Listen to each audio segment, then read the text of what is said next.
राजीव नेत्रं रघुवंशनाथं कारुण्यरूपं करुणाकरन्तं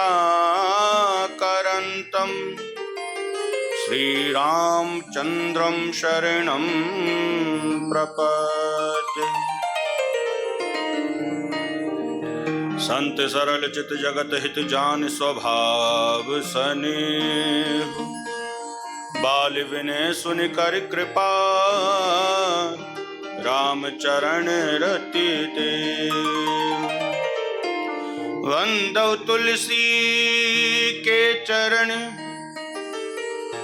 जिनकी हो जग काज कल समुद्र बूढ़त लख्यो प्रगट्यु सप्त जहाज। तुलसी कृत रामायण कथा करहूँ अनुसार सुच सुंदर आसन सुभग विराजियो पवन कुमार। नाथ तुम्हारे गुण गावन की नहीं है मुझ में क्षमता, किंतु कहा लेगी इस बालक से माँ सीता की ममता। सीता अनुज समेत प्रभु मीन जलद तन श्याम मम ही वसहु निरंतर सगुण रूप श्री राम। बोले श्री सीताराम नाम महाराज की, श्री अयोध्या नाथ की जय, गौरी शंकर भगवान की जय, श्री हनुमान जी महाराज की जय, बगला देवी मैया की जय।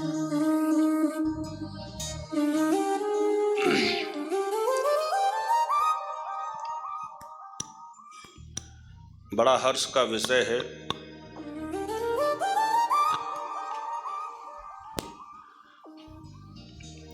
यह भारतवर्ष धन्य है जहां पर यह पावन धरा जिसे देवभूमि के नाम से जाना जाता है,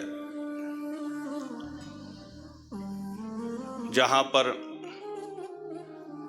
शिव शंकर मां सती सहित विराजमान होते हैं, जहां अनेकों संत भगवंत इन पहाड़ों की कंदराओं में रहकर अपना तप पूरा करते हैं। ऐसी पावन धरा पर एक ब्रजवासी को आने का जो सौभाग्य प्राप्त हुआ है, यह अविस्मरणीय है।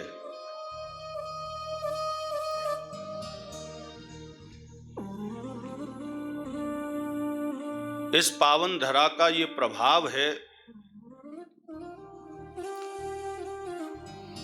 इस प्रकृति का ये प्रभाव है कि जो भी यहाँ पर आता है या रहता है,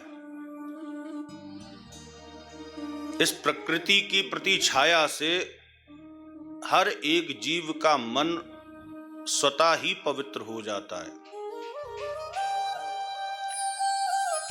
और यह हमारा व्यक्तिगत अनुभव रहा है कि जब भी हम उत्तराखंड की उस पावन धरा पर और अपने हिमाचल प्रदेश की इस पावन धरा पर जब भी हम पहुंचे हैं और यहाँ के लोगों से मिले हैं, तो वास्तव में हम उस दुनिया को भूल जाते हैं और इस दुनिया में रम जाते हैं। बिना छल कपट के और दुनिया से बिल्कुल अलग रहकर आप लोग रहते हैं और समय का पूरा पूरा सदुपयोग करते हैं। अर्थात आप सभी माता की आराधना करते हैं, शिव शंकर की आराधना करते हैं, अपने कुल के देवता की कुल देवी की आराधना करते हैं। और इसी का प्रभाव है कि यहाँ की धरती परम पवित्र है। यदि ये कहा जाए कि पूरे भारतवर्ष में पवित्र स्थान कौन से हैं, तो हमें जो लगता है, वैसे तो पूरा भारतवर्ष धन्य है, क्योंकि ये वही भारतवर्ष है जहाँ पर भगवान श्री राम, भगवान श्री कृष्ण अवतार लेकर आते हैं। लेकिन दो स्थान, व्यक्तिगत रूप से बोलता हूँ, दो स्थान परम पवित्र लगते हैं, या तो श्रीधाम वृंदावन या फिर ये देवभूमि हिमाचल प्रदेश।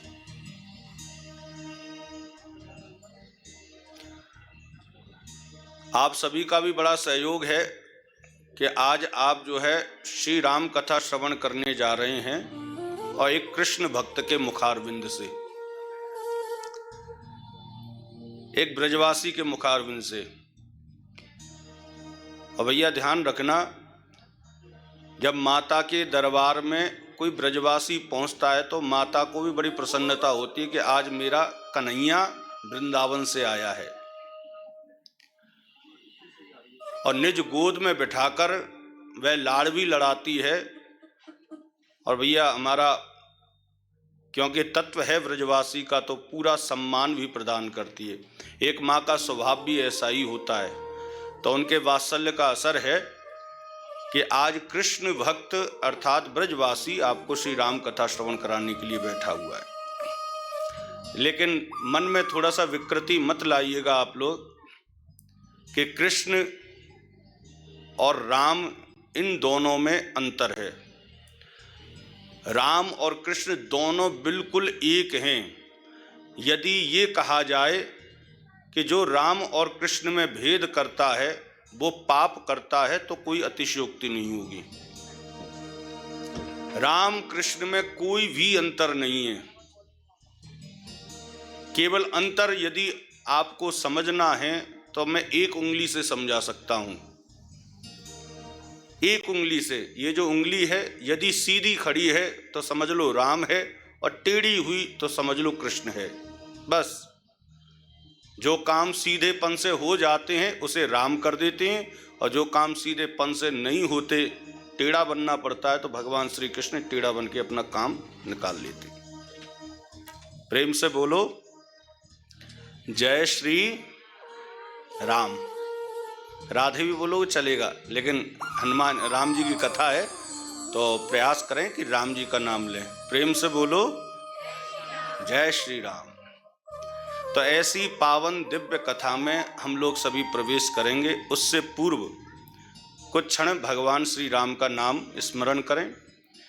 और यह भी संकीर्तन इसलिए होता है कथा से पूर्व, ताकि आपका और हमारा, क्योंकि मैं यहाँ सुनाने के लिए बैठा हूँ और आप लोग सुनने के लिए बैठे हैं, लेकिन इस कथा को ना तो इस शरीर के द्वारा सुना जा सकता है और ना कहा जा सकता है। ये तो हम लोगों की भ्रांति है कि शरीर के द्वारा, शरीर तो केवल साधन है ताकि मन उसके अंदर बैठकर यहाँ तक पहुँच सके। तो इस शरीर के माध्यम से जो मन यहाँ पर पधारा है आप सभी का, वो भटके नहीं, इन वादियों में घर पे ना भटके, इसलिए यह संकीर्तन किया जाता है ताकि आपका भटकता हुआ जो मन है वो स्थिर होकर आपके पास में विराजमान हो जाए। तो आइए बड़े भाव के साथ श्री राम जय राम जय जय राम, श्री राम जय राम जय जय राम, श्री राम जय राम जय जय राम, श्री राम जय राम जय जय राम। रघुपति राघव राजा राम, रघुपति राघव राजा राम, रघुपति राघव राजा राम,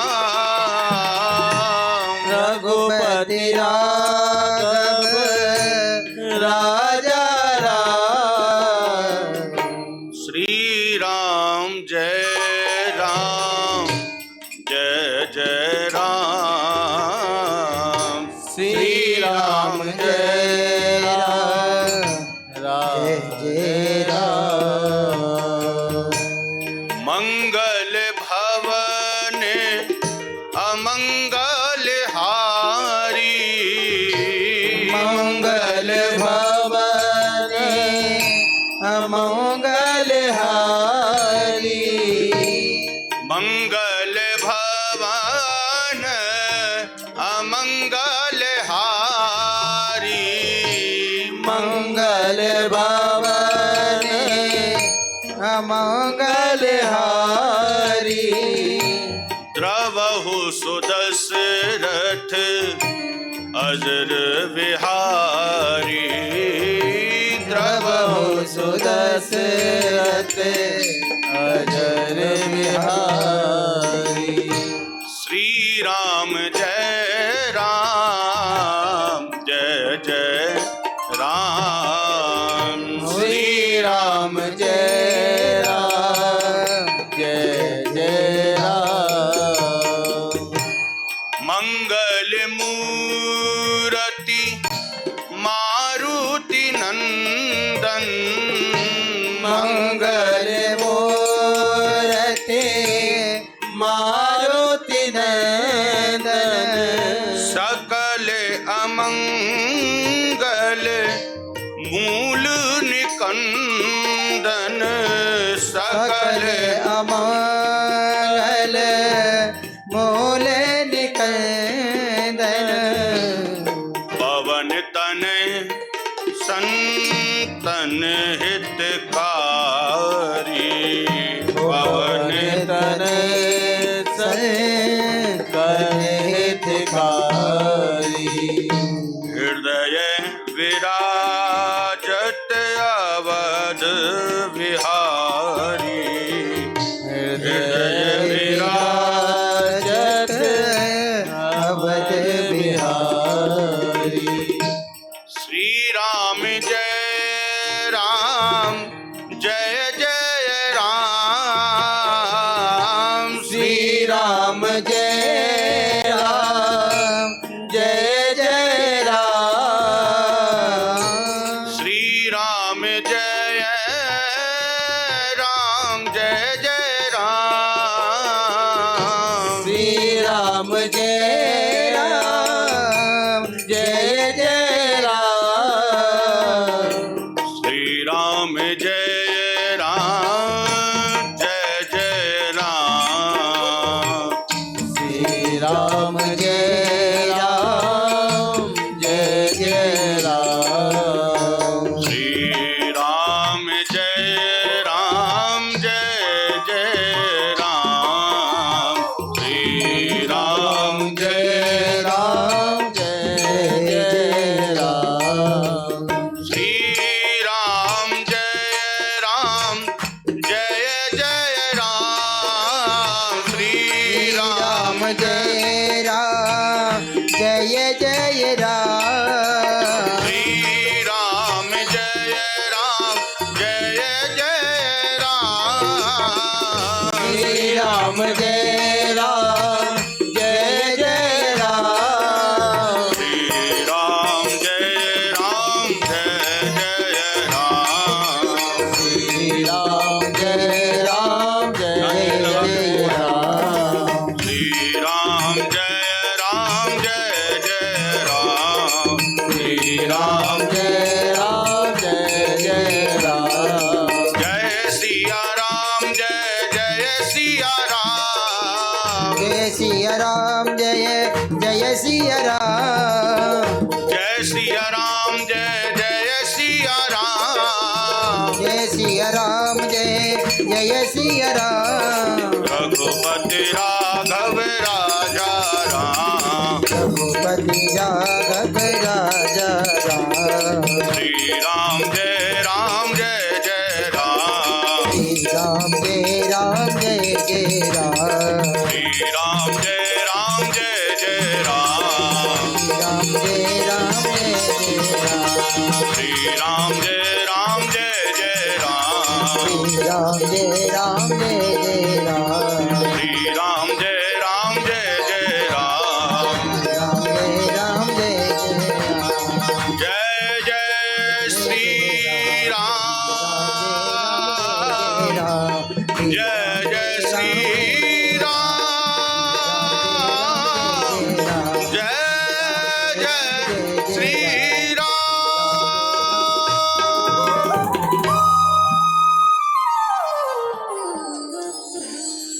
श्री राम जय राम जय जय राम।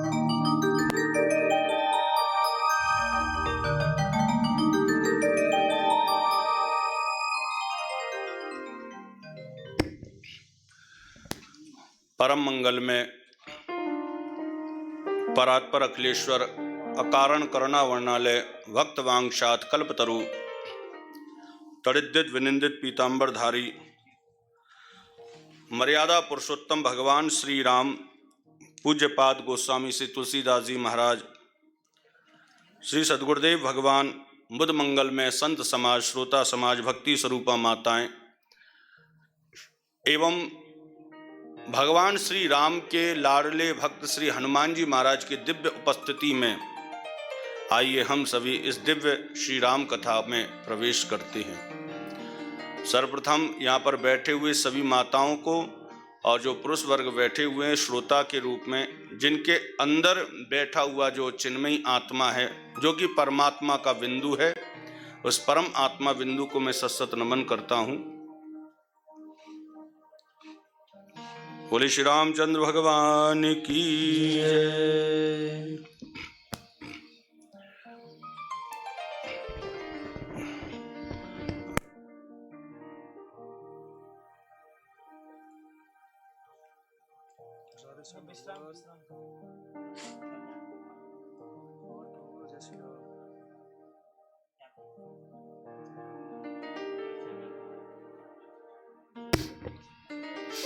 चूंकि आज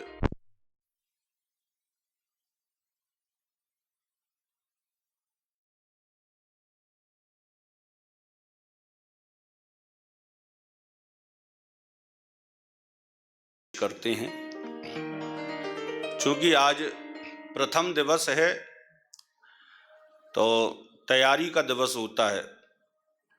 कई चीज़ों की तैयारी की जाती है और तैयारी क्यों ना हो, भगवान श्री राम को प्रकट करना है, उनकी दिव्य यात्रा को श्रवण करना है, तो उसकी विभिन्न तैयारियां होती हैं। कथा का वैसे जो समय रखा गया है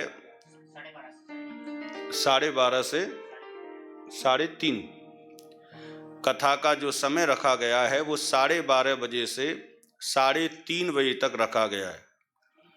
और आप लोगों को कोई ऐतराज ना हो तो इसको स्वीकार करना, ऐतराज हो तो अभी बता देना। माताओं से पुरुषों से अनुरोध है, यदि आप 12:30 बजे का समय आप लोग दे सकते हैं तो आप लोग स्वीकार करें, नहीं तो टाइम को इधर उधर भी कर सकते हैं, क्योंकि सुनना जो है आप लोगों को है, सुनाना हमको है। और राम जी तो बीच में तैरेंगे बेचारे, तो कभी भी बुला लो। ठीक है समय, लेकिन आना पड़ेगा। हाँ, प्रेम से बोलो। तो कल से जो है ठीक 12:30 बजे कथा प्रारंभ हो जाएगी। 12 बजे हमारे जो संगीतज्ञ हैं वृंदावन से पधारे वो विराजमान होंगे। आधा घंटा आप लोग यदि जो है वृंदावन के लोक गीतों को श्रवण करना चाहते हैं तो ठीक 12 बजे आ जाना, और जो केवल हमारा समय नहीं है कथा ही श्रवण करना चाहते तो 12:30 बजे तक आना। लेकिन ठीक 12:30 बजे हम बैठ जाएंगे और ठीक 3:30 बजे हम यहाँ से उठ जाएंगे। ठीक है, प्रेम से बोलो।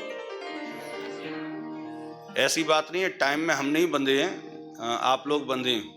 आप कहेंगे तो हम तो रात को 12 बजे तक भी सुना सकते हैं। तो आइए बड़े भाव के साथ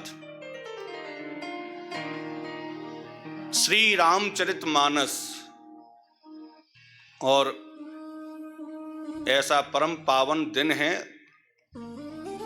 क्या बताएं, कितना सुंदर योग और संयोग है। प्रातःकाल उठे तो हम विचार कर रहे थे कि रामचरितमानस का उद्घोष हम कहाँ से प्रारंभ करें।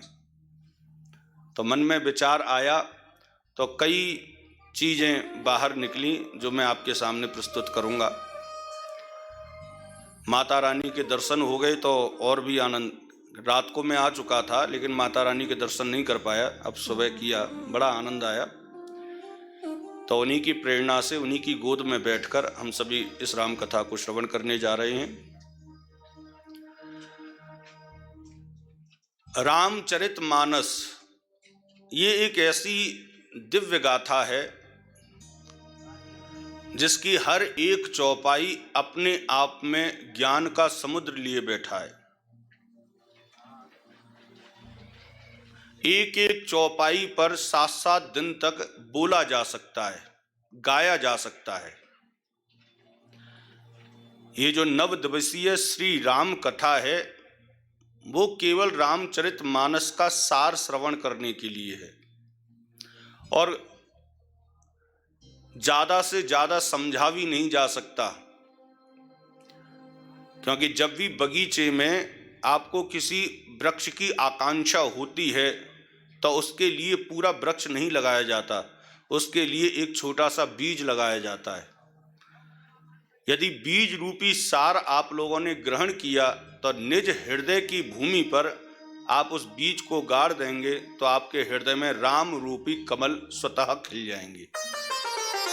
तो ये 9 दिवसीय श्री राम कथा में केवल इतना ही किया जाएगा कि आपके हृदय में भगवान श्री राम के प्रति जो प्रेम है वो उसका व्यापक स्वरूप विद्यमान हो जाए, एक वृक्ष के रूप में प्राप्त हो जाए। प्रेम से बोलो। तो आज जो दिन है वो है नया वर्ष और नव वर्ष की शुरुआत हमारी खास करके बोले इस देवभूमि से हो रही है। तो माता रानी शायद बहुत ऊंचाई पर लेके आई हैं और बहुत ऊंचाई पर हमें ले जाना चाहती हैं, ऐसा मन में पता नहीं क्यों भाव उठ रहा है। क्यों, नव वर्ष है, नया साल है और नए साल में ऊंचाई पर आए हैं और आप लोगों से मिलने आए हैं। चैत्र का यह महीना और चैत्र के महीने की प्रतिपदा और नवरात्रि, कितना सुंदर संयोग है। नवरात्रि में श्री राम कथा, एक माँ तब ज्यादा प्रसन्न होती है जब उसके बेटे की कोई बड़ाई करता है, होती है कि नहीं। आपका बेटा पास हो जाए और हमारा गांव वाले पहुंचे और आपके सामने जाके कहें, अरे सुनते हो आपका बेटा पास हो गया है, अच्छे नंबरों से पास हुआ है, तो माँ का हृदय गदगद हो जाता है, उसके नेत्र सजल हो जाते हैं, उसके नेत्रों से अश्रुधारा बह चलती है। और ये जो अश्रुधारा होती है वो महाराज दुख की नहीं होती, वो आनंद की अश्रुधारा होती है। बेटा कभी पूछ भी लेता है, माँ अरे आज तो खुशी का दिन है, तू रो क्यों रही है। तो माँ कहती है, बेटा तू नहीं समझेगा इस भाव को, इस वात्सल्य को, लेकिन निश्चित मानना ये जो आंसू निकले हैं वो दुख के नहीं हैं, ये प्रेम के हैं, आनंद के हैं। आज तू पास हो गया। तो इस नव वर्ष में प्रतिपदा में, और आज का दिन भी शुभ है। कौन सा दिन है आज? मंगलवार। मंगलवार, मंगलवार को कथा का शुभारंभ हो रहा है और मंगलवार के दिन ही श्री रामचरितमानस का गोस्वामी श्री तुलसीदास जी महाराज ने उद्घोष किया है। रामचरितमानस का निर्माण मंगलवार को हुआ है साहब, और नाम रखा है रामचरितमानस एहि नामा। वैसे तो बड़े बड़े विद्वान हुए हैं जिन्होंने प्रभु श्री राम के चरित्र का लेखन अपने पुस्तकों में और ग्रंथों में किया है। कागभुसुंडी जी हुए, उन्होंने भी भगवान श्री राम के पूरे चरित्र का दर्शन किया था और उन्होंने भी अपने निज हाथों से रचना करी और एक ग्रंथ का निर्माण किया जिसका नाम है कागभुसुंडी रामायण। ऐसे ही कई रामायण हैं। वाल्मीकि जी हुए हैं, वाल्मीकि जी ने निज श्लोकों से श्री राम जी के चरित्र का लेखन किया और अपने उस ग्रंथ का नाम दिया बोले वाल्मीकि रामायण। और भी रामायण है, आदि रामायण, आनंदी रामायण, बहुत रामायण लिख चुकी हैं, बहुत रामायण हैं जो आपको बाजार में प्राप्त हो जाएंगी, जिसमें भगवान श्री राम के चरित्र का अवलोकन किया गया है। लेकिन गोस्वामी श्री तुलसीदास जी महाराज, जिन्होंने ग्रंथ लिखा, जिन्होंने भगवान श्री राम के चरित्र का अवलोकन किया अपने निज ग्रंथ में, परंतु जो टाइटल दिया, नाम दिया, वो रामायण नहीं दिया, अपितु रामचरितमानस दिया। किसी ने पूछा गोस्वामी जी से, बाबा क्या आप सबसे बड़े विद्वान हैं? गोस्वामी झुक गए, बोले महाराज क्यों ऐसा पाप चढ़ा रहे हो? मैं तो सबसे छोटा, मैं तो दासों का दास, दासानु दास हूं। वाल्मीकि जी, कागभुसुंडी जी ये हैं विशेष, तो मैं तो दासों का दास हूं। तो यहां पर किसी ने कहा, तो महाराज फिर आपने परंपरा से हटकर अपने ग्रंथ का नाम रामचरितमानस क्यों रखा? क्योंकि सबने जो आपके पूर्वज हैं, सबने जो है रामायण लिखा, सबने रामायण, कागभुसुंडी रामायण, आनंदी रामायण, आदि रामायण, आध्यात्म रामायण, परंतु रामचरितमानस क्यों? तो गोस्वामी तुलसीदास जी महाराज का बड़ा सुंदर भाव है। वो कहते हैं कि देखो बच्चा, रामायण का जो अर्थ बनता है राम प्लस अयन, यदि संधि विच्छेद किया जाए तो राम, रामायण, राम प्लस अयन इज इक्वल टू रामायण। अयन कहते हैं मंदिर को, ये संस्कृत का शब्द है अयन। अयन को हिंदी में बोलते हैं मकान, घर, अर्थात राम जी का घर रामायण।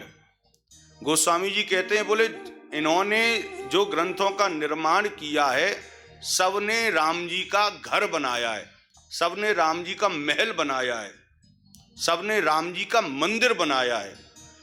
राम जी का मकान नहीं होता है, मंदिर होता है।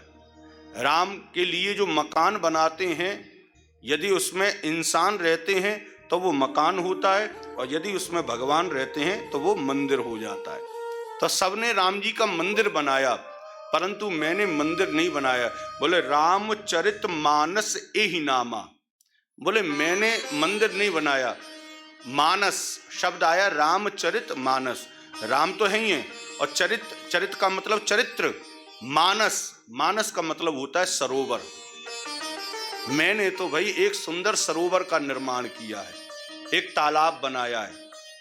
भक्त कहने लगा, गोस्वामी जी तो फिर आपने तालाब क्यों बनाया? अरे राम जी का मंदिर बनाना चाहिए, तालाब बना के क्या कर लिया आपने? तब गोस्वामी जी कहते हैं, बोले जब कोई मंदिर में प्रवेश करता है तो पुजारी टोकेगा नहीं, लेकिन यदि आपको टोकता है तो आपकी दशा को देखकर ही टोक सकता है। यदि आप बिना स्नान किए किसी भी मंदिर में प्रवेश करोगे तो निश्चित है पुजारी अवश्य टोकेगा।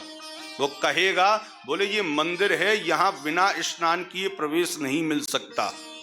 आप बिना स्नान किए किसी भी मंदिर में अंदर प्रवेश नहीं कर सकते। गोस्वामी जी कहते हैं, बोले मैंने सरोवर बनाया, उन्होंने मंदिर बनाया, और उस मंदिर में प्रवेश करने के लिए, राम के मंदिर में प्रवेश करने के लिए, रामायण में प्रवेश करने के लिए मानस, रामचरितमानस, पहले उस सरोवर में अर्थात रामचरितमानस रूपी सरोवर में स्नान करना पड़ेगा। जब वो पवित्र हो जाएगा तब रामायण में प्रवेश करने का अधिकारी है। इसलिए गोस्वामी जी नाम रखा रामचरितमानस एहि नामा। प्रेम से बोलो।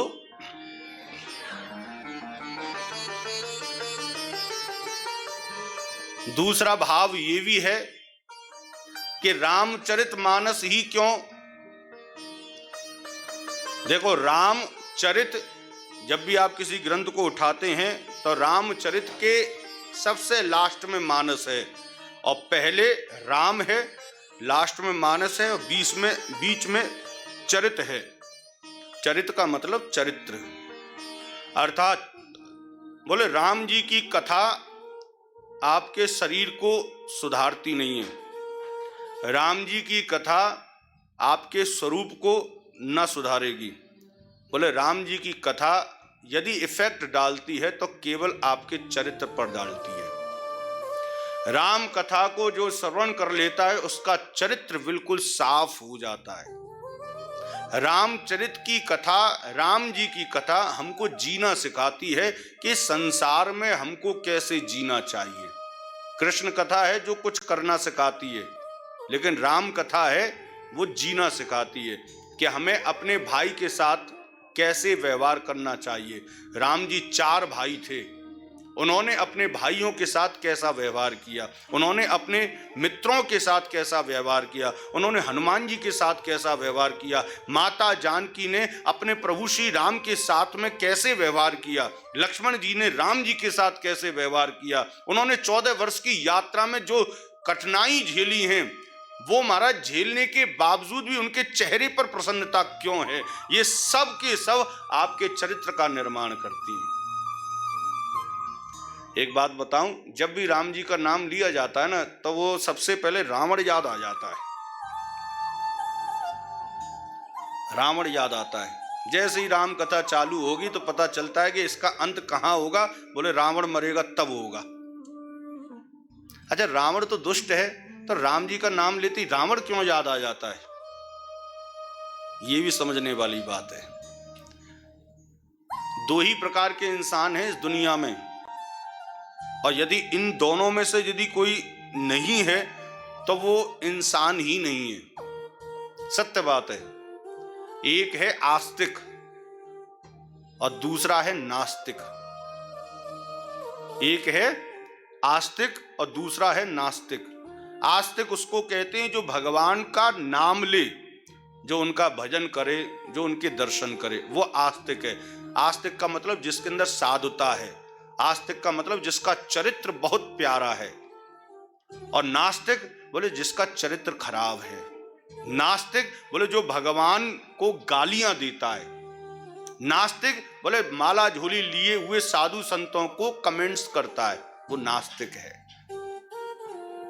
रावण से विभीषण ने रावण से कहा, बोले क्या आप जानते नहीं कि ये परम ब्रह्म परमात्मा भगवान श्री राम हैं और आप उससे पंगा ले रहे हो, उससे लड़ना चाहते हो? अरे वो भगवान है, तुम उनका कुछ नहीं बिगाड़ सकते। तब रावण पता क्या कहता है, बोले मैं सब जानता हूं, मैं जानता हूं कि ये भगवान है, मैं जानता हूं कि ये दशरथ का पुत्र बन के आया है, मैं जानता हूं कि ये वही है जो साकेत में रहता है, बैकुंठ में रहता है, नारायण ही है, लेकिन तब भी मैं इनसे विरोध करूंगा। जब ये कहा भाई ऐसा क्यों, तो रावण ने बड़ा सुंदर उत्तर दिया, बोले देख तेरे स्वभाव को मैं नहीं बदल सकता। तेरे स्वभाव को मैं यदि तुझसे कहूं कि तू चल राम जी से युद्ध कर तो तू करने वाला नहीं, मुझे पता है। विभीषण ने राम जी से युद्ध नहीं किया, बल्कि विभीषण राम जी के चरणों में जाकर समर्पित हो गया। तो तू अपना स्वभाव नहीं बदल सकता है तो मैं क्यों बदलूं? यदि तू अपने आप को आस्तिक कहता है तो मैं तेरे सामने खड़ा हुआ हूं बिल्कुल उल्टा नास्तिक। तू 100% आस्तिक है तो मैं 100% नास्तिक हूं। और भगवान कहते हैं मैंने 2 ही कोई मिलता हूं, या तो 100% आस्तिक को मिलता हूं या 100% नास्तिक को मिलता हूं। प्रेम से बोलो। और इसीलिए राम जी का नाम लेते ही रावण की स्मृति आ जाती, क्योंकि उसने दुनिया में जो अपना पात्र दिखाया है वो संदेश देना चाहता है रावण। अरे इस दुनिया में आए हो या तो बिल्कुल नास्तिक बनो और या फिर आस्तिक बनो। नास्तिक बनोगे तो भी भगवान आपको चाहेंगे और आस्तिक बनोगे तो भी भगवान आपको चाहेंगे। भक्त कहने लगा फिर महाराज फिर तो नास्तिक बनने में ज्यादा फायदा है। अरे नास्तिक बनने में तो बहुत ज्यादा फायदा है महाराज, किसी का भी कुछ भी करो महाराज, नुकसान करो, वो करो, ये करो, मारो काटो, कुछ भी करो, फिर तो कोई दिक्कत ही नहीं है। प्याज का भक्षण करो, मांस का भक्षण करो, फिर तो नास्तिक मदिरा का सेवन करो, वैश्यावृत्ति करो। तब भगवान ने कहा बोले बिल्कुल सत्य है, लेकिन नास्तिक और आस्तिक में केवल एक अंतर है। बोले क्या? बोले जो आस्तिक होता है भगवान उसको अपने हृदय में स्थान देते हैं। कहां पर देते हैं? हृदय में। और जो नास्तिक होता है उसको दिमाग में देते हैं। और ऐसे ही उसके साथ में कंडीशन होती है। जो नास्तिक होता है वो भगवान के हृदय तक तो नहीं पहुंच सकता, लेकिन भगवान को अपने मस्तिष्क तक उतार ही लेता है। वो 24 आवर अपने दिमाग में अपने शत्रु को याद रखता है। रावण भी यही करता था। 24 घंटे उसके मस्तिष्क में राम घुसे हुए थे। बस अंतर केवल इतना था कि गालियों के रूप में, अरे उसको तो मैं छोड़ूंगा नहीं, अरे वो राम है तो क्या है, वो महाराज मंदोदरी कहती राम जी के बारे में तो राम जी को उल्टा सीधा बोल देता। उसके मस्तिष्क में राम घुसे हुए थे। तो भक्तों के हृदय में राम घुसे होते हैं और महाराज दुष्ट के मस्तिष्क में राम घुसे होते हैं। और भगवान कहते हैं, बोले मेरा ही मस्तिष्क है, मेरा ही हृदय, जो मेरे पास में है मैं उसका उद्धार ही करता हूं। उद्धार में भी ज्यादा से ज्यादा यही करता हूं, जो हृदय में बसा है। जो आस्तिक है उसको मैं चरणों में वास देता हूं, और जो नास्तिक है उसको मैं अपने लोक में वास देता हूं। एक को सामीप्य देता हूं तो एक को सालोक्य प्रदान करता हूं। प्रेम से बोलो। तो कहने का तात्पर्य है, हम लोग किस स्थिति में हैं थोड़ा सा आंकना बहुत जरूरी है, क्योंकि ये है रामचरित्र मानस कि आप आस्तिक हैं या नास्तिक हैं।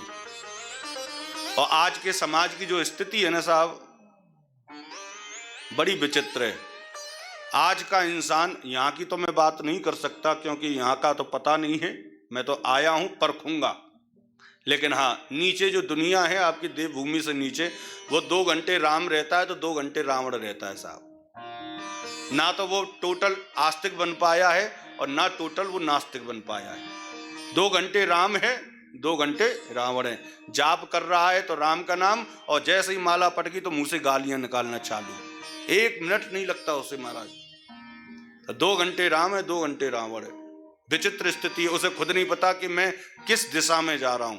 वो माला जाप करता है तो उसे खुद शंका है, उसे खुद शंका है कि मैं ये माला जाप क्यों कर रहा हूं। किसी ने कहा, भाई आजकल तो तुम बड़ा भजन करने लग गए हो। बोले पहले तो नहीं करते थे।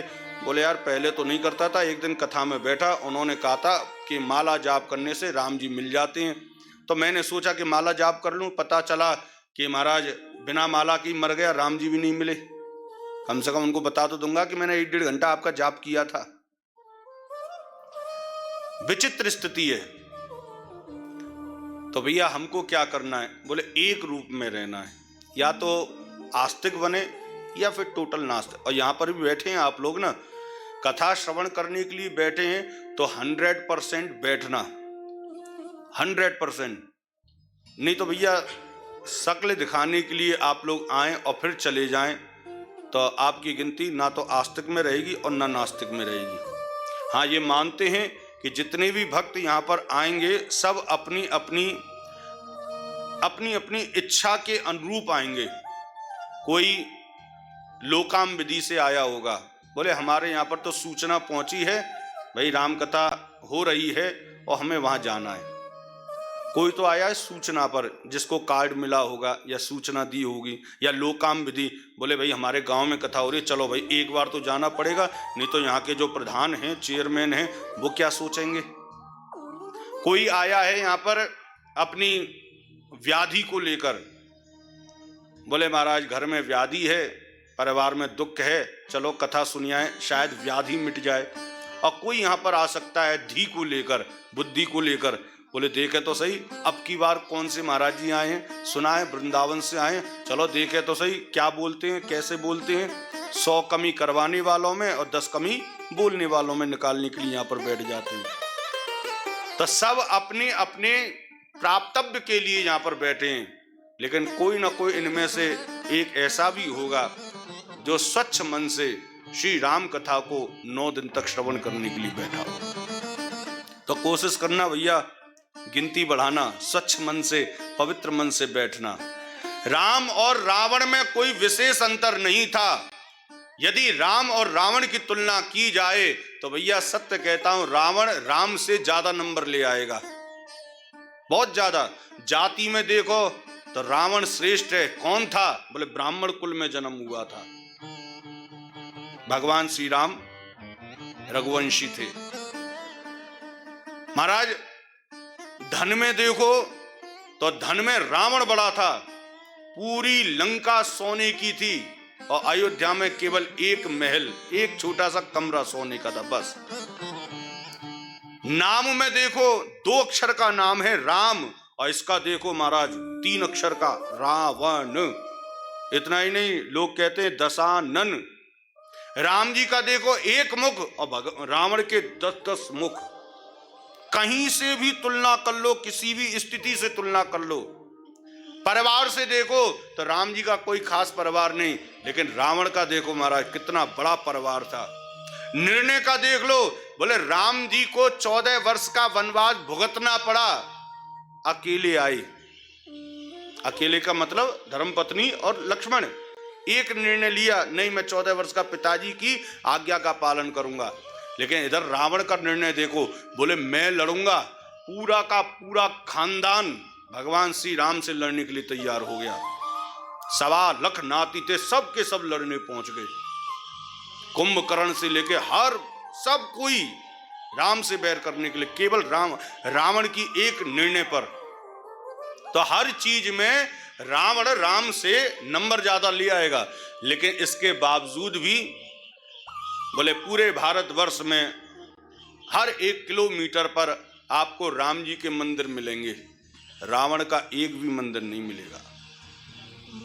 आज 9 लाख वर्ष व्यतीत हो गए, लेकिन किसी माता ने अपने बच्चे का नाम राम तो रखा, परंतु रावण किसी ने नहीं रखा। है किसी के बच्चे का नाम बता दो, हो तो नहीं है ना? नहीं रखा साहब। ऐसा क्यों? क्या कारण था कि आज हर 1 किलोमीटर पर राम जी के मंदिर हैं और रावण दरवाजे पर भिखारी बनकर खड़ा हुआ है? रावण को कोई पूछता ही नहीं। जिसने राम से बैर किया, जो राम स्वयं कहते हैं लक्ष्मण से, लक्ष्मण देख रावण पड़ा हुआ है युद्ध भूमि में, उसके बाण लग चुके हैं, उसका प्राणांत होने वाला है। जा, इस दुनिया का सबसे बड़ा प्रकांड विद्वान इस दुनिया को छोड़कर जा रहा है, उससे जाकर कुछ ज्ञान ले ले, अंतिम उपदेश ले ले। ऐसे ऐसे रावण की तारीफ जो स्वयं भगवान श्री राम कर रहे हैं। रामेश्वर की स्थापना की जा रही थी तो उस समय भी भगवान श्री राम ने रावण को स्मरण किया। बोले नहीं, मैंने यदि रामेश्वर की पिंडी बनाकर तैयार करी है तो इसमें भोलेनाथ के प्राण फूंकने के लिए केवल एक ही है भक्त, एक ही प्रकांड विद्वान है। बोले कौन? बोले रावण। लेकिन ऐसे रावण के मंदिर नहीं है साहब, कोई ना कोई तो कारण होगा। बोले एक ही है, केवल एक, कि रावण चरित्रहीन था। केवल एक अवगुण, और दूध को फाड़ने के लिए कोई बहुत सारे मलबा डालने की आवश्यकता नहीं है, एक नींबू की बूंद ही काफी होती है। उस रावण के अंदर गुण ही गुण थे, केवल एक अवगुण था कि वो चरित्रहीन था। उसकी आंख में काम था। उसने माता जानकी को देखा, उसको उठा के अशोक वाटिका में ले आया, बस। और यही कारण था कि राम जी ने रावण का वध किया। और कोई बैर नहीं था राम जी का, कोई बैर नहीं था रावण से, कोई मतलब ही नहीं किसी प्रकार का। राम जी को क्या मतलब भाई? लेकिन उसने एक गलती कर दी बस। वो तो सोच के भी नहीं चले थे अयोध्या से कि मुझे रावण का अंत करना है। वो तो पिताजी का वचन भरने के लिए जा रहे थे। रघुकुल रीत सदा चल आए, प्राण जाए पर वचन ना जाए। कैकेयी ने वरदान मांग लिए थे 14 वर्ष के वनवास को पूरा करने के। उन्हें क्या पता था कि रावण का मुझे अंत करना पड़ेगा। तो रावण चरित्रहीन था। और आज राम जी के मंदिर क्यों हैं? क्योंकि राम जी चरित्रवान थे। एक ही पत्नी, एक ही माता जानकी का साथ जीवन भर निभाया। इसलिए गोस्वामी जी कहते हैं, मैंने ये भी कारण है कि मैंने अपने इस ग्रंथ का नाम रामचरितमानस रखा। बोले भैया ये जो राम कथा है ना वो चरित्र को सुधारती है, या ये कहा जा सकता है यहाँ पर जितने भी लोग बैठे हैं या आगे चलकर बैठेंगे तो शायद हो सकता है वही लोग आकर बैठे जिनका चरित्र शुद्ध और पवित्र हो, और जिनके अंदर चरित्र में कुछ गड़बड़ भी होगी वो भी आकर यदि यहाँ बैठ जाएगा और 9 दिवसीय कथा को श्रवण कर लेगा तो उसका चरित्र परम पवित्र हो जाएगा। बोले श्री रामचंद्र भगवान की। कैसे हैं राम? ऐसे हैं मेरे राम,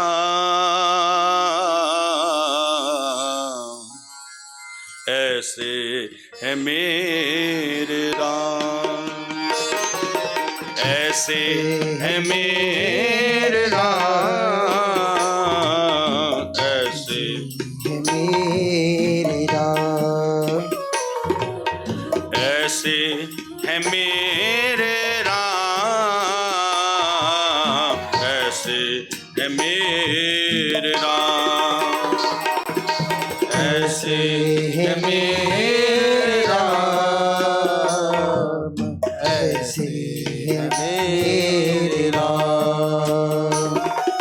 विनय भरा हृदय करे, विनय भरा हृदय करे, मन जिन्हें प्रणाम, ऐसे है मेरे राम, ऐसे है मेरे राम, ऐसे है मेरे राम, ऐसे है मेरे राम। दोनों हाथ उठा के बड़े भाव के साथ पुकारें।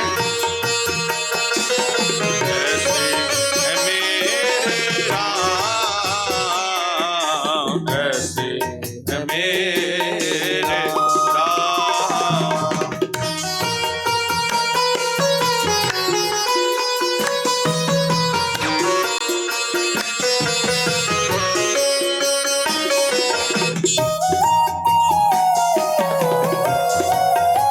जय श्री राम।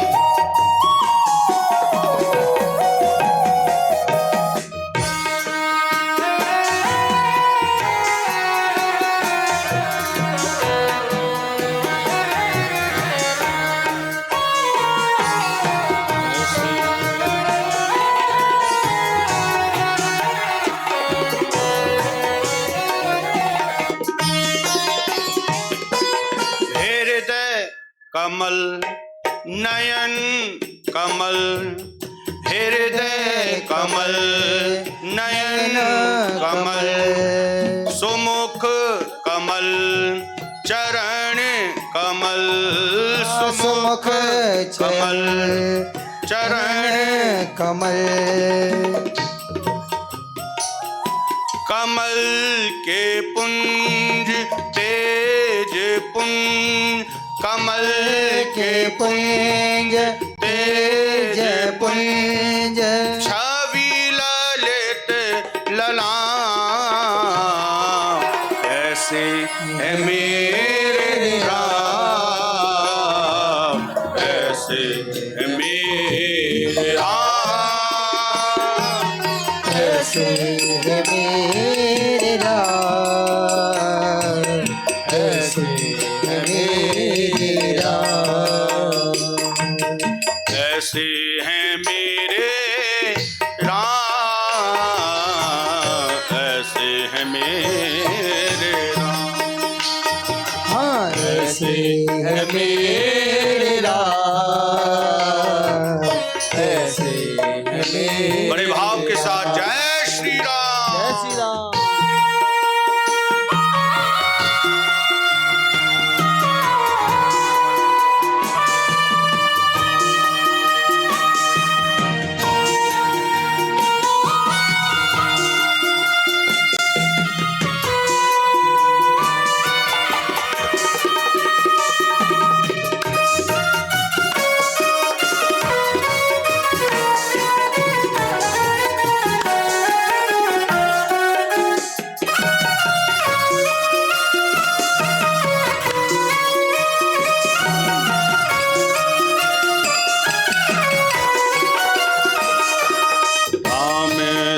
पुत्र न राम स भ्राता, राम स पतिति न राम स त्राता, राम स मित्र राम स दाता, सबसे निभाए सबका नाता, सबसे निभाए सबका नाता, सबसे निभाए सबका नाता, स्वभाव से उदार शांत, स्वभाव से उदार शांत, सभी गुणों की खान,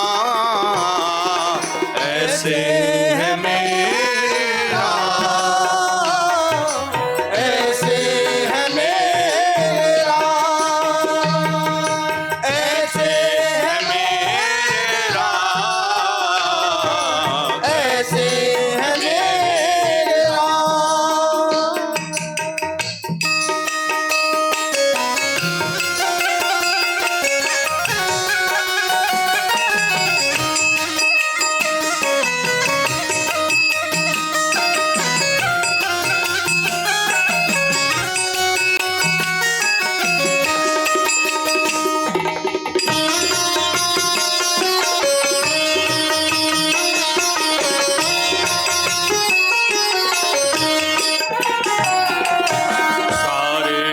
जग के प्राणे हैं राम, ऋषि मुनियों का ध्यान है राम, गंधर्वों का गान है राम, मर्यादा का ध्यान है राम, पतितों का उत्थान है राम, धनुधारी धनवान है राम, निश्चित ही निधिवान है राम, सबको निधि भगवान है राम, जन्म मरण से मुक्ति दे, जन्म मरण से मुक्ति दे, जपे जो राम नाम, ऐसे है मेरा, हाथ उठा के जय श्री राम, ऐसे है मेरा राम, ऐसे है मेरा, ऐसे है मेरा, विनय भरा हृदय करे, विनय भरा हृदय करे, मन जिन्हें प्रणाम, ऐसे है मेरे राम, ऐसे है मेरे राम, ऐसे है मेरे राम, ऐसे है मेरे राम, ऐसे है मेरे राम, मेरे राम, ऐसे है मेरे राम, ऐसे है मेरे राम, हो ऐसे है मेरे राम, हो ऐसे है मेरे राम,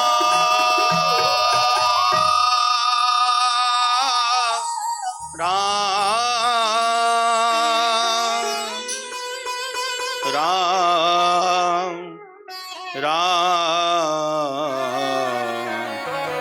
ऐसे है मेरे राम। ये रामचरितमानस की जो दिव्य गाथा है ना, ये राम कथा श्रवण करने की कम है साहब, राम जी को हृदय में उतारने की ज्यादा है। और जब भी राम हृदय में उतरते हैं ना, तो मर्यादा की स्थापना करने की आवश्यकता नहीं पड़ती है, मर्यादा खुद स्थापित हो जाती है। ये राम हैं। तो आइए ऐसे परम पावन भगवान श्री राम गोस्वामी श्री तुलसीदास जी महाराज आज रामचरितमानस का मंगलाचरण करते हुए इसको प्रारंभ करते हैं। बड़े भाव के साथ में आप सभी मिलकर के रामचरितमानस का मंगलाचरण करेंगे।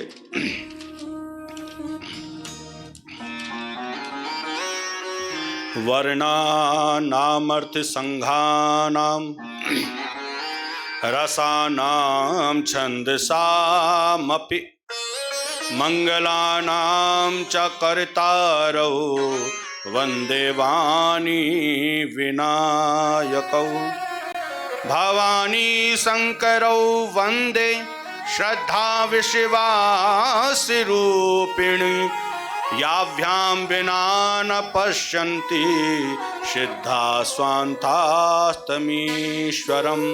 वंदे बोधमयं नित्यं गुरुं शंकर रूपिणं यमाश्रितो हि वक्रोऽपि चंद्र सर्वत्र वन्द्यते सीताराम गुणग्राम पुण्यारण्य विहारिणौ वंदे विशुद्ध विज्ञानौ कवीश्वर कपीश्वरौ। बोले श्री रामचंद्र भगवान की। 7 श्लोकों में रामचरितमानस की वंदना की है। चूंकि समय का अभाव है तो 7 श्लोकों पर यदि मंथन किया जाएगा तो निश्चित मानिए कि यह समय बहुत कम रहेगा।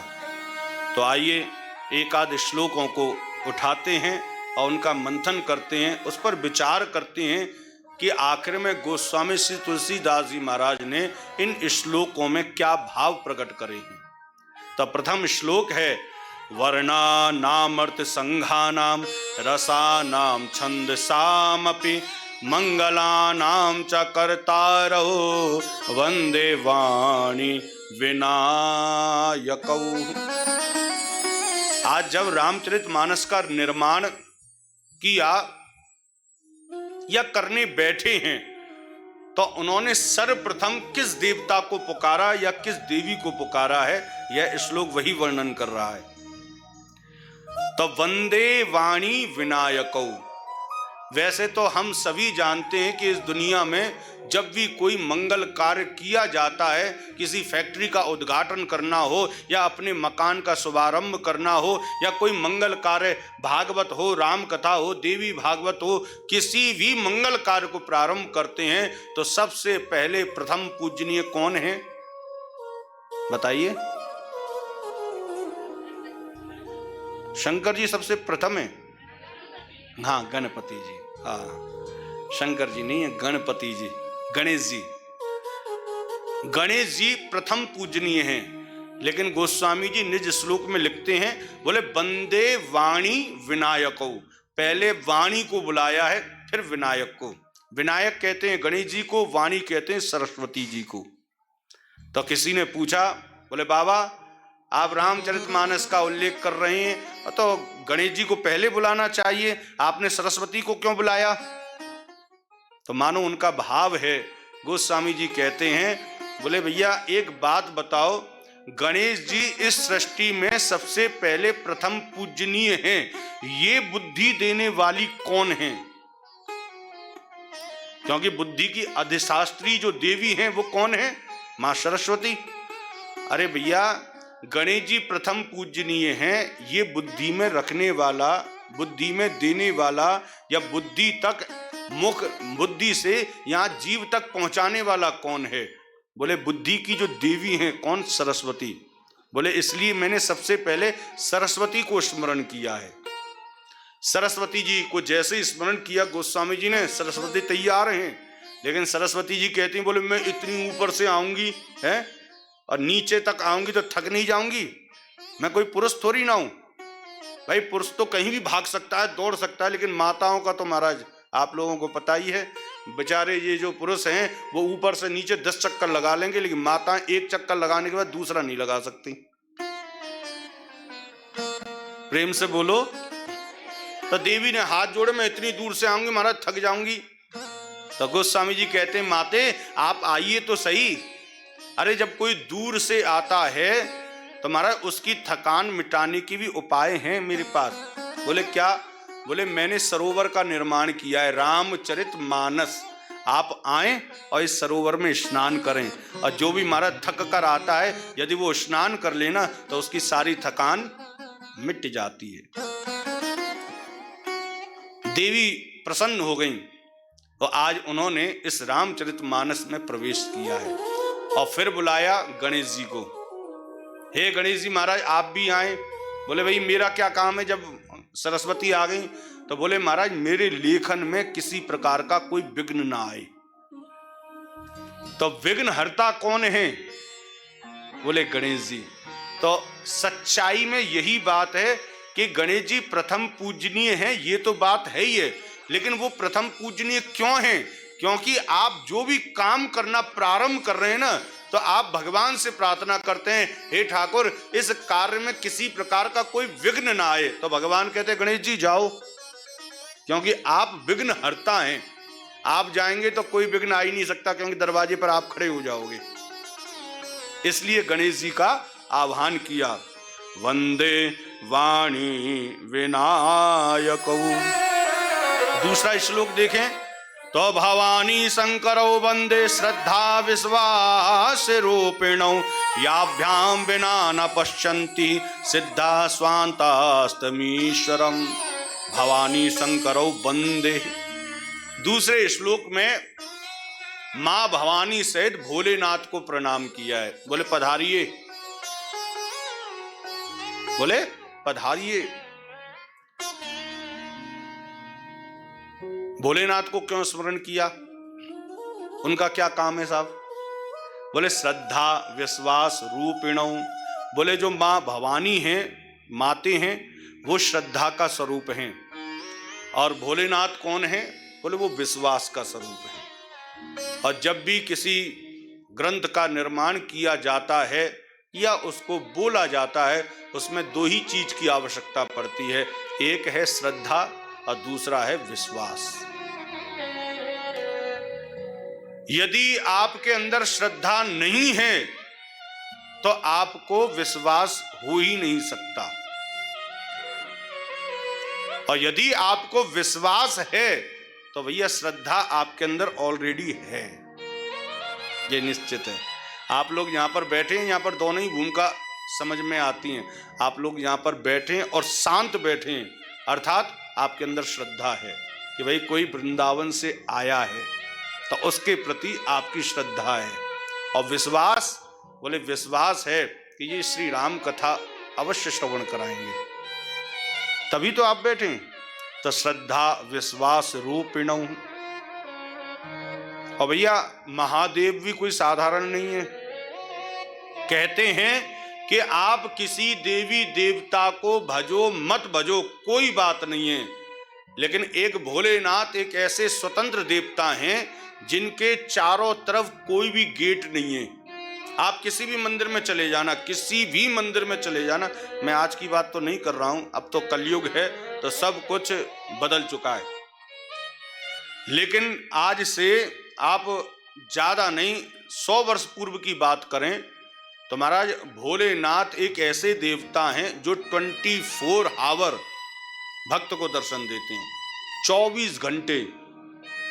इसलिए वो देव नहीं है भैया। जो ज्यादा परिश्रम करता है ना, जो ज्यादा परिश्रम करता है वो ही भारत की गद्दी पर बैठने का अधिकारी है। बात को समझना, जो ज्यादा परिश्रम करता है, जो अपने जीवन में ज्यादा परिश्रम करेगा, वो कहीं ना कहीं किसी ना किसी पद पर जाकर बैठने का अधिकारी है। आपका बच्चा यदि अच्छी पढ़ाई करता है, अच्छी रैंक से पास होता है, तो निश्चित मानिए वो कहीं ना कहीं अच्छे पद पर जाकर अवश्य बैठेगा।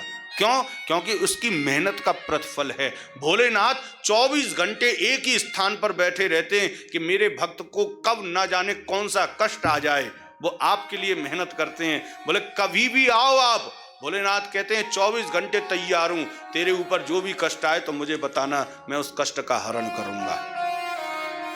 इसलिए ये देव नहीं है, इनको पद मिला हुआ है। ये देव नहीं है, महादेव हैं। ये लक्ष्मीपति नारायण ही हैं, कृष्ण और राम, लेकिन भोलेनाथ को नाथ बनाया। बोले पूरे विश्व का विश्वनाथ, विश्वनाथ, क्योंकि इनके चारों तरफ गेट नहीं होता है। भोलेनाथ कहाँ रहते हैं? पहाड़ों पर, कैलाश पर्वत पे रहते हैं कि नहीं? लेकिन भगवान श्री राम हो चाहे कृष्ण हो, वो आप देख लेना किसी मंदिर में है और मंदिर के चारों तरफ बाउंड्री हो रही है और उसमें एक ही गेट मिलेगा और उसका भी टाइम रहेगा। बोले महाराज सुबह खुलेंगे दर्शन, बोले सुबह 4 बजे खुलेंगे 7 बजे तक, बस इससे ज्यादा नहीं। उसके बाद में ठाकुर जी सो जाएंगे।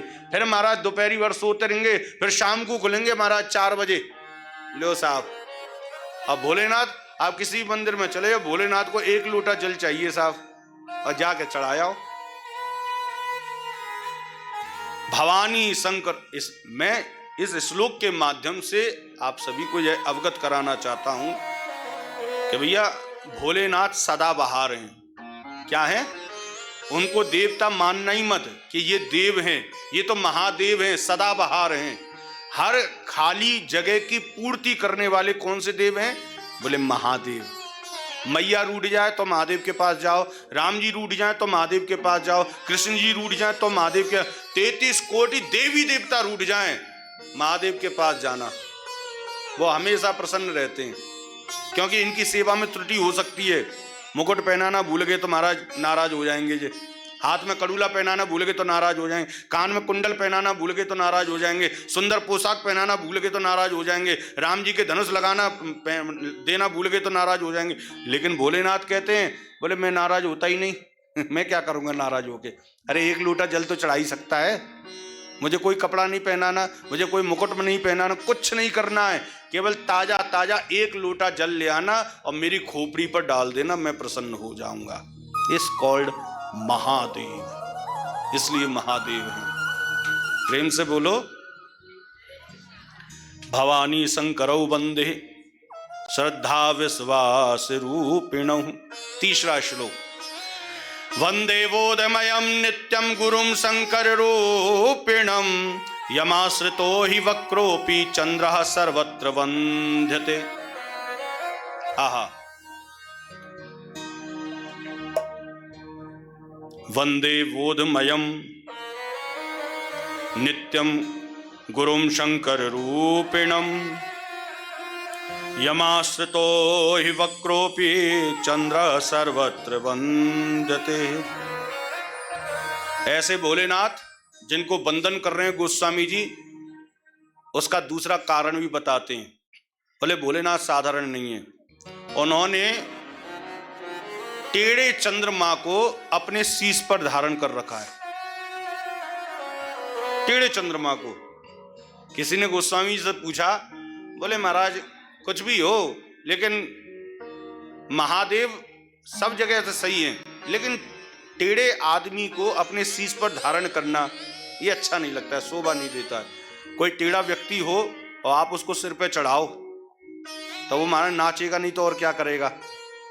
भाई सही व्यक्ति सिर पे चढ़े तो आपके मन को, आपके संग को सुधारेगा। लेकिन कोई टेढ़ा व्यक्ति उसी को ऊपर सिर पे चढ़ा रहे तो वो नाचेगा ही महाराज। किसी ने भोलेनाथ से पूछा पहले, बोले आपने ये टेढ़ा चंद्रमा क्यों? तो भोलेनाथ कहते हैं, बोले भैया हमें तो कोई परेशानी नहीं है। अरे महाराज परेशानी आप में तो नहीं है, लेकिन इसमें तो है। ये टेढ़ा है, सारे काम बिगाड़ देगा। टेढ़ा चंद्रमा है, वक्री हो जाता है। 15 दिन क्षण क्षण घटता है तो 15 दिन क्षण क्षण बढ़ता है। और विष का मित्र है, विष बंधु है। समुद्र में विष निकला, फिर चंद्रमा निकला, आपने सिर पे धर रखा है। भोलेनाथ ने तो अपना पल्ला झाड़ते हुए केवल एक ही बात कही, बिल्कुल सटीक।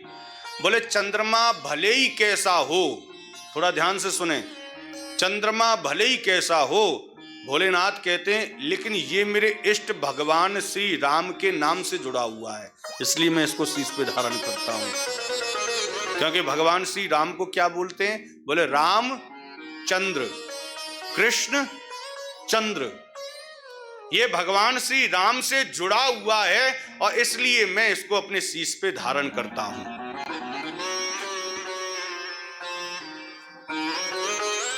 गोस्वामी जी भी कहते हैं, बोले हमारे राम का स्वभाव बड़ा प्यारा है। कि उन्होंने टेढ़े चंद्रमा को अपने बगल में रखा।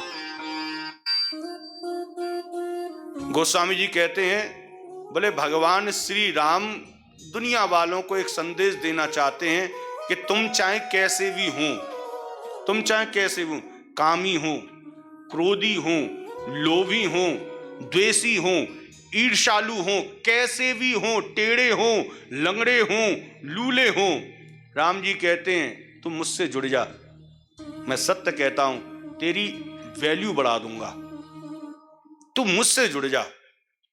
आपने एक शंख देखा होगा, भगवान श्री राम के चरणों में रखा हुआ शंख देखा है, भगवान श्री कृष्ण के चरणों में। आपको पता है वो शंख क्या है? ये जलचरों का विष्टा है, गंदगी। जो जलचर होते हैं ना, जलचर का मतलब जल में रहने वाले जीव जंतु, बोले उनकी विष्टा है गंदगी। और उस गंदगी को जब साफ करके भगवान श्री राम के आगे उसको लाकर और उसमें थोड़ा सा जल भरकर 4 बार चरणों की, 2 बार हृदय की और 1 बार मस्तिष्क की और फिर 7 बार सर्वांग जब निराजना करते हैं उस विष्टा रूपी पात्र में जल भरकर, तो वह इतना परम पवित्र हो जाता है, इतना परम पवित्र होता है कि जब उसका जल आप लोगों के ऊपर छिड़का जाता है तो आप लोगों के करोड़ों जन्मों के पाप जल करके भस्म हो जाते हैं। ये इस शंख का प्रभाव नहीं, बोले शंख जिससे स्पर्श हुआ उसका प्रभाव है।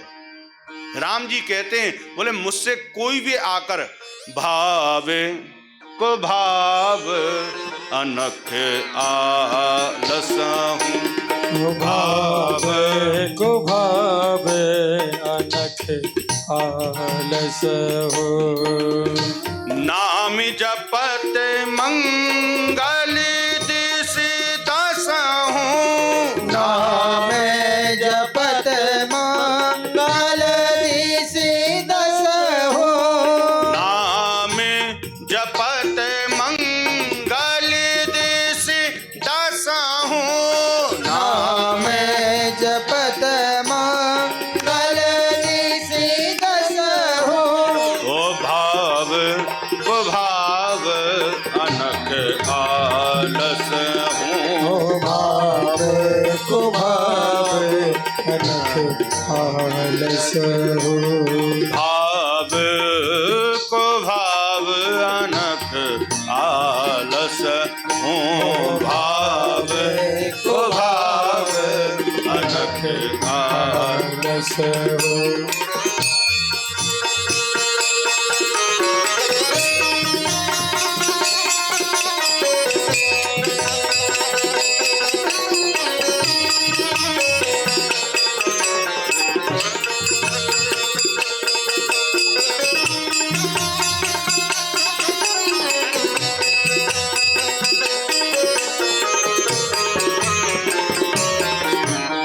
कलियुग केवल नाम आधारा, कलयुग केवल नाम आधारा, सुमरि सुमरि नर उतरा ही पारा, सुमिर सुमिर नर उतरहि पारा, बंदउ गुरु पद पद में परागा, बंदउ ओ गुरु पद पद में परागा, सुरच सुबास सरस अनुरागा, सुरच सुभाष सरस अनुरागा।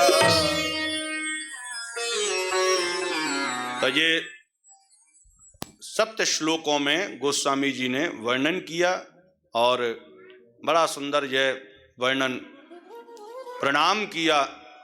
और यहाँ पर गोस्वामी जी ने रामचरितमानस अर्थात राम जी के चरित्र प्रारंभ होने से पूर्व सबको प्रणाम किया, सबको। गोस्वामी जी लिखते हैं, बोले सिया राम मैं सब जग जानी और करन हूं प्रणाम जोर जुग पानी। और सबसे पहले अपनी निज चौपाइयों के माध्यम से गुरु को प्रणाम किया है। तो आइए गुरु को हम सभी मिलकर के प्रणाम कर लेते हैं, अपने अपने निज गुरुओं को। सबसे पहले समझ लें कि गुरु तीन होते हैं। एक है शिक्षा गुरु, एक है दीक्षा गुरु और एक है कुल गुरु। प्रेम से बोलो जय श्री राम। बोलने में कंजूसी मत करना थोड़ा सा, क्योंकि आप केवल जय श्री राम बोलोगे और मैं 4-5 घंटे तक बोलूंगा। और इतना तो आप बोल सकते हैं ना, तो इतना तो आप बोल लेना। यहाँ पर दो ही चीजों का प्रयोग करना है, एक थोड़ा सा मुख खोलकर जय श्री राम बोलना है और अपने हाथों को उठाकर जो है थोड़ी सी तालियों की सेवा देनी है। बाकी कुछ मत करना, बैठ के सुनना, ठीक है ना। प्रेम से बोलो हाँ जी। बात बंदौ गुरु पद पदुम परागा। तो 3 गुरु होते हैं जीवन में। पहला है शिक्षा गुरु, दूसरा है दीक्षा गुरु और तीसरा है कुल गुरु, जिसको कुल पुरोहित भी बोलते हैं। इन तीनों में क्या क्या अंतर है? पहला है शिक्षा गुरु। बोले शिक्षा गुरु आपके अनेक हो सकते हैं, जो भी आपको थोड़ा सा ज्ञान दे वो आपका गुरु है। मैं आप लोगों को ज्ञान दे रहा हूं, मैं भी आपका गुरु, शिक्षा गुरु तो हूं ही। आपके जो टीचर रहे हैं वो आपके शिक्षा गुरु हैं। आपकी जो मदर रही हैं, क्योंकि mother is the first teacher for her child. एक माता अपने बच्चे की सबसे पहली गुरु होती है। तो माँ क्या है? बोले गुरु है। ये सब के सब शिक्षा गुरु की श्रेणी में आते हैं। दूसरा है महाराज कुल गुरु। ये जो कुल गुरु होते हैं ये हमारे पूर्वजों से चले आते हैं। हमारे पूर्वजों ने जिनको गुरु तुल्य माना है उनके पुत्र हुए, तो हमारा धर्म बनता है कि हम उनको गुरु माने। फिर उनके पुत्र हुए तो हमारा धर्म है हम उनको गुरु माने। तो ये कुल गुरु की श्रृंखला चली आ रही है। और तीसरा है दीक्षा गुरु। कुल गुरु आपके परिवार को संभालता है। ध्यान से समझना, आपके परिवार में कहीं भी कोई कुंडली दिखानी है, पत्रा दिखाना है, कोई भी समस्या का समाधान, तो गुरु जी के पास में जाओ, कुल गुरु के पास। वो आपकी इन समस्याओं, कुल गुरु का मतलब साधारण भाषा में कहें तो फैमिली डॉक्टर। जैसे फैमिली का एक डॉक्टर नियुक्त कर दिया जाता है, तो वो अपने घर में घुसी कोई भी बीमारी हो, आप उसी डॉक्टर को स्मरण करो कि वो सारी बीमारियों को दूर कर देता है। तो ये 2 गुरु हो गए, शिक्षा गुरु और दूसरे हो गए कुल गुरु। एक तीसरे हैं दीक्षा गुरु। ये थोड़े से अलग हैं। दीक्षा गुरु जीवन में एक बार बनाए जाते हैं और एक ही बनाए जाते हैं। प्रेम से बोलो मैया, पैर पकड़ के मत बैठ। पैर ने कौन ले जाएगा तेरे ने? हाँ, कोई नहीं ले जाएगा, चिंता मत कर। आप लोग भी ये पैर पकड़ के क्यों बैठते हो? यहाँ की परंपरा तो नहीं है। मुझे ऐसा लग रहा कि कोई पकड़ के नहीं ले जाए तो मैं इसलिए पकड़ के जाम के बैठे। कोई बात नहीं, कष्ट हो तो पकड़ लेना, लेकिन मुझे ऐसा लगा कि शायद कोई प्रेम से बोलो कोई बात नहीं, हंसते मुस्कुराते हो। कछु बोल भी जाऊं तो थोड़ा सा इग्नोर कर दीजिए, ब्रजवासी हूं। प्रेम से बोलो। तो 2 गुरु हो गए। एक तीसरे हैं दीक्षा गुरु। दीक्षा गुरु जीवन में एक बार बनाए जाते हैं और एक ही बनाए जाते हैं। इनका क्या काम रहता है? बोले इनका काम है केवल एक भक्त को भगवान से जोड़ना, और तीसरा कोई काम नहीं। समझ रहे हैं बात को? जो दीक्षा गुरु होता है उसका केवल एक कार्य है, बोले मैंने जिसको दीक्षा दी है उसको उठा के भगवान की गोद में बैठाना। परंतु साहब आजकल जो समय चल रहा है, बोले गुरु ही भगवान बने बैठे हैं। जिसको भी दीक्षा देते हैं उसको उठाते जरूर हैं, परंतु भगवान की गोद में नहीं बिठाते, अपनी ही गोद में बिठा लेते हैं। बोले बैठ जा और श्लोक याद कर, गुरुर्ब्रह्मा गुरुर्विष्णु गुरुर्देवो महेश्वरः गुरुर्साक्षात् परं ब्रह्म तस्मै श्री गुरुवे नमः। क्योंकि राम कथा है, यहाँ ना तो किसी की निंदा होगी ना किसी की चुगली होगी, लेकिन जहाँ जहाँ ठाकुर जी मुझसे बुलवाएंगे मैं उस चीज को क्लियर अवश्य करूंगा, ताकि हम लोग भी किसी प्रकार के अंधविश्वास में और किसी प्रकार के इस जंजाल में फंसे नहीं। क्योंकि जब हमको पता होगा कि हम दीक्षा किस लिए ले रहे हैं तो आप सचेत हो जाओगे कि हमें दीक्षा किस लिए लेनी है। किस लिए लेनी है दीक्षा? कि एक गुरु हमें भगवान से जोड़े। लेकिन जब आपको ये महसूस हो तो एक अधिकार दिया गया है शास्त्र का, यदि आपको लगे कि गुरु भगवान से नहीं अपितु अपने आप से जोड़े में मस्त हैं, तो उस गुरु का परित्याग करने में 1 सेकंड मत लगाना, तुरंत गुरु का परित्याग। देखो, गुरु ब्रह्मा, गुरु विष्णु, गुरु देवो महेश्वरा। मेरे पुरुष जी बैठे हैं, बुजुर्ग लोग, ध्यान से सुनना। और आप लोगों से प्रार्थना, जो पीछे बैठे हैं वो भी कल से थोड़ा सा नेक आगे आकर बैठे तो थोड़ा शकल भी दिखे आपकी, क्योंकि संघ का बहुत बड़ा असर होता है। मैं माताओं का संघ करूंगा तो इन्हीं के लिए ज्ञान दूंगा, फिर आपके प्रति ज्ञान निकलेगा ही नहीं। कहने का तात्पर्य है गुरुर ब्रह्मा, गुरुर विष्णु, गुरुर देवो महेश्वरा, गुरु साक्षात परम ब्रह्म तस्मै श्री गुरुवे नमः। गुरु कौन है? बोले ब्रह्मा विष्णु महेश है। इस श्लोक के माध्यम से बिल्कुल सत्य है।